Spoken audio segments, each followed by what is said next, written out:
Hi friends, welcome back to my channel. ఈరోజు అయితే మైసూర్ బొండాలు క్రిస్పీగా టేస్టీగా ఎలా చేసుకోవాలో చూపిస్తున్నాను. ముందుగా అయితే ఒక బౌల్లో 2 కప్స్ మైదా పిండికి 1 కప్పు వరిపిండి తీసుకొని దానిలో టేస్ట్కి తగినట్టు సాల్టు, వాము, అలాగే 1 స్పూన్ వంట సోడా, 2 టీ స్పూన్లు పెరుగు.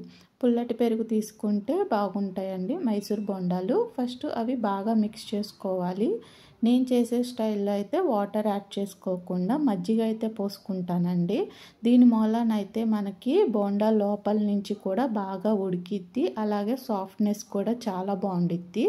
కొంచెం కొంచెం మజ్జిగ యాడ్ చేసుకుంటూ పిండిని అయితే ఈ కన్సిస్టెన్సీలో కలుపుకొని ఒక హాఫ్ అన్ అవర్ పాటు పక్కన ఉంచండి. ఈ టైంలో మనం పల్లీల చట్నీకి నేనైతే ఆయిల్ వేసుకొని పచ్చిమిరపకాయలు, పల్లీలు వేసుకుంటున్నానండి. తర్వాత అవి బాగా వేగిన తర్వాత అవి మిక్సీ జార్లోకి తీసుకొని అదే ఆయిల్లో పోపు దినుసులు కూడా వేసేసుకున్నాను. ఇలాటైతే మనకి టైం అనేది సేవ్ అవుతుందండి. అది మనకి ఒక అరగంట పాటు నానే వరకు మనం ఈలోపు చట్నీ ప్రిపేర్ చేసేసుకోవచ్చు. అలాగే చూడండి, మిక్సీ జార్లో పల్లీలోను కొంచెం కొబ్బరి అయితే తీసుకొని టేస్ట్కి నట్టు సాల్ట్, జీలకర్ర మొత్తం తీసుకొని మిక్సీ అయితే పట్టుకున్నాను. చట్నీ అయితే ప్రిపేర్ అయిపోయింది.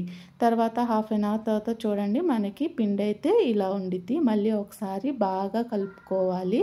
అలా కలుపుకున్న తర్వాత చిన్న చిన్న పిండి ముద్దలు తీసుకొని పునుగుల్లాగా వేసుకోవాలి. చూడండి, వేసుకునేటప్పుడే అవి చాలా పొంగుతో పైకి ఎలా వస్తున్నాయో చూడండి. ఇలాగా మనకి కింద గోల్డెన్ బ్రౌన్ కలర్ వచ్చిన తర్వాత మాత్రమే ఇంకో సైడ్ తిప్పుకోవాలండి. అలా రాకముందే తిప్పుకుంటే బాగోవు, సరిగ్గా ఉడకవు. చూడండి, మొత్తం అయితే తిప్పేసుకున్నాను. తిప్పుకున్న తర్వాత కొంచెం మీడియం ఫ్లేమ్లో పెట్టుకోవాలి.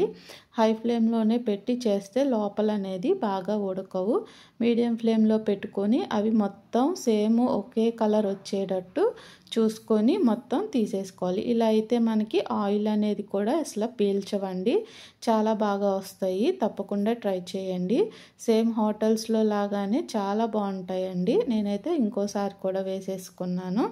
చూడండి, మొత్తం మీద అయితే ప్రిపేర్ అయిపోయింది. దీంట్లోకి పల్లీల చట్నీతో పాటు స్వీట్ చట్నీ కూడా తింటే చాలా బాగుండిద్ది. స్వీట్ చట్నీ రెసిపీ అయితే నా ఛానల్లో ఉంది, తప్పకుండా వాచ్ చేయండి.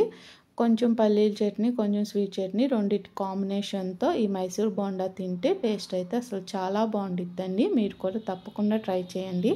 అలాగే నా ఛానల్ని సబ్స్క్రైబ్ చేసుకోండి. Thank you for watching.